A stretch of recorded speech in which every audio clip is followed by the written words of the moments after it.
قل بفضل الله وبرحمته فبذلك فليفرحوا هو خير مما يجمعون۔ اہل جنت بالا خانوں میں بیٹھے وہ سوال کرتے ہوں گے جہنمیوں سے۔ سوال سنیے گا، ما سلککم فی سقر، تمہیں دوزخ میں کس چیز نے ڈالا؟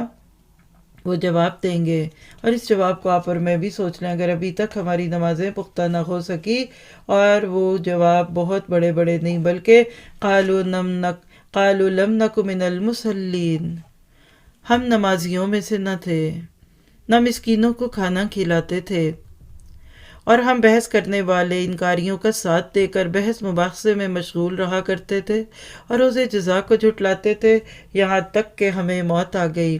بس انہی سفارش کرنے والوں کی سفارش نفع نہ دے گی، انہیں کیا ہو گیا کہ نصیحت سے منہ پھیر رہے ہیں۔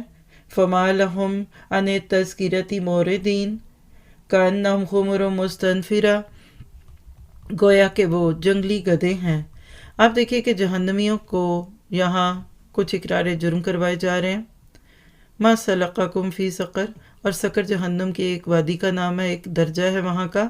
تو جرم جو تھے اس کو ذرا ایک چیک لسٹ کی صورت میں دہرا لیجئے: نماز ادا نہ کرنا، مسکین کو کھانا نہ کھلانا، بیہودہ مذاق کرنا، بحث مباحثے کرنا، یعنی دین کے نام پہ لوگوں کو مذاق سوچتے ہیں۔ اسی طرح روزے جزا کا انکار اور حق کو جھٹلانا، شفاعت اور سفارش نہ کرنا، تو یہ ساری چیزیں مل کر ایک شخص کو مجرم بناتی ہیں۔ اللہ تعالیٰ کہتے ہیں ان کو نصیحت اچھی نہیں لگتی تھی،